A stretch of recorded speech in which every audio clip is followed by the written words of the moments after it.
Hey everyone, it's Dr. Harvey. We're going to talk about Chapter 2 today, and this is really looking at defining the marketing research problem. So in Chapter 1, we did an overview of the entire textbook, and now we're going to start into the actual marketing research process, and that first stage is that defining the actual problem. So there's a lot in this chapter. We are going to focus on why it's important, and what the environmental context of the problem is, defining it itself, and then the research questions.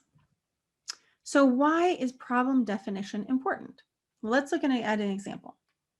So there's a research analyst who said, I'm an alum of this university. I work for this restaurant chain, and I have this data that I collected for a marketing research study, and I need it analyzed. So they met. He gave him the questionnaire. Here's the questionnaire that I got the data from, and said, what should I do? And so the person said, the market researcher said, well, what problem are you addressing with this data? He said, I don't know. So the man explained that the data analysis isn't an independent exercise. You don't just collect data just to collect data, right? You have to have a goal in mind, and that goal is to provide information related to the problem that's been identified and the specific components of the problem. Okay, so they're surprised that the guy didn't have a clear understanding of that marketing research problem. It wasn't written down. So he had to say, hey, I don't know what it is. We have to figure that out first. And they figured out what that was, and then figured out that they had collected all this data and a lot of it was just wasted. It had nothing to do with the problem they were trying to solve. And they were going to have to redo the entire study because they needed different data to actually solve the problem.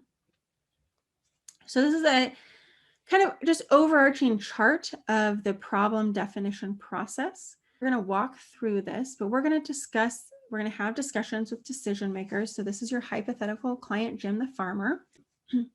Or if you have a real client and have these discussions with the decision makers, you're going to have you may interview some experts on the topic or do some other research online. Or in this case, maybe you go to the farmer's market and you just observe. Maybe you want to do some qualitative research, which we'll talk in depth about.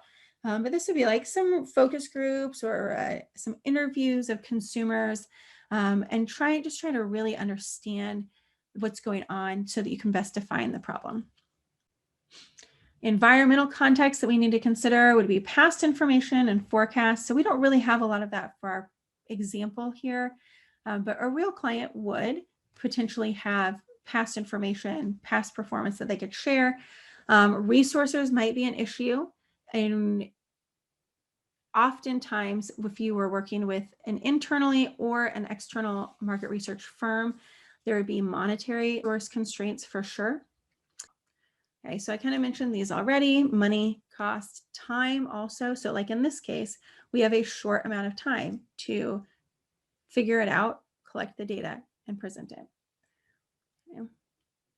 Buyer behavior could be things like how many buyers and non-buyers are there? What's the geographic location? We're looking at the farmer's market. How far are people willing to drive to go to the farmer's market? And then you have a nice little perimeter, right, to work with in terms of figuring out what that population is. Are there any consumption habits related to this product? Media behavior related responses to press promotions? How sensitive are consumers to prices in the particular industry that you're working, and so on and so forth. So these are just some examples of buyer behavior that might be important for a marketing research study and defining the problem. So when you think about defining the problem, you're going to have a broad statement and then it's going to rain, then some specific components. So let me give you an example. If we were looking at a baseball game, maybe we're looking at this is MLB, but maybe we're going to look at the new baseball team in Spartanburg, the Spartanburgers. Okay, and we said, what is the impact of non-price promotions on attendance? Okay, so non-price, not discounted prices, but something like giving a t-shirt out. Okay, and so then our components are going to be things like, we have all these questions here. And so our components would be things like, are non-price promotions effective in building long-term loyalty? What is the overall effect of non-price promotions on attendance? What is the marginal impact on attendance of additional promotion days. Okay, so if we have additional days, how does that relate to the first one? And what are the demographic or psychographic characteristics of people who respond to these non-price promotions? Then we're going to figure out how we're going to approach this problem. So let's get into that. So an analytical model is going to be a set of variables and their relationships that represent some sort of system. A graphical model is going to be visual, kind of like even this, you might even display it like this one is here. Okay, so they are used to isolate these variables, and they suggest the direction of relationships, like awareness leads to understanding, which leads to preference, which leads to patronage. But there's no numerical result. We have the research questions, which is still part of that approach, okay, and the hypothesis. So we have our components, and then we're going to develop our research questions and our hypotheses. So our research questions are refined statements of those components. The hypothesis is just like you would have learned in like a science class. It's an unproven statement about the phenomenon that we're looking at. So, for example, in your book, there's a department store, a Sears example. So check that out. You can look at the details. The research question was, do the customers of Sears exhibit store loyalty? So it's a little bit broad, but specific to Sears and looking at store loyalty. And then we have two hypotheses. One is these are sort of like what we think might happen, might be the answer. Customers who are store loyal are less knowledgeable about the shopping environment. And hypothesis 2 is store loyal customers are more risk averse than our non-loyal customers. So it might make sense that people who are loyal to the store are more risk averse. They don't like trying out new stores, and so they stick with Sears. So looking at a real world example.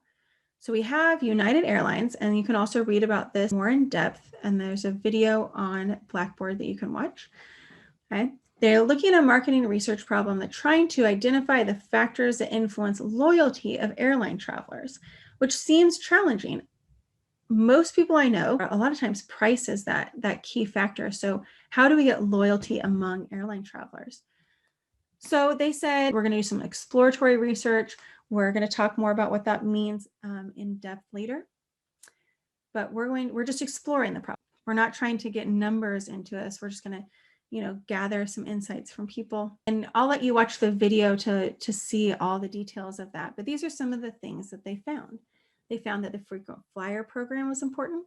The price was important, of course. Safety, brand name, scheduling, convenience. I would be curious to see if things like luggage prices and things like that, and additional fees like for more legroom or an aisle seat or whatever they have now, would be an impact as well.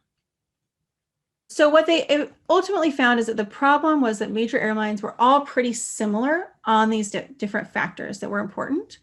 And so, by and large, airlines, they offer the same schedules, the same services, pretty close to the same fares. And so what they figured out was food was a way to differentiate themselves. And so they found in secondary data that already existed, that food service is a major contributor to customers' loyalty. So factors that they found in that previous slide, that was from that exploratory research, just talking to customers without looking at the numbers and trying to prove anything. So they did this survey. The research questions are here. These are the things, how important is food? And these are the things that they sort of thought would be the case. So then they created a survey and some focus groups to examine these things. And then they made some changes based on the results. So the results said all of these 4 things are true. Yes, food is important. Yes, travelers value branded food. Yes, travelers prefer large food portions with consistent quality. And yes, travelers prefer exotic food. So I said, what can we do with these results? So that's the part at the end where you have to have a way for management to make a decision based on the data. So they came up with these new United meals. Okay.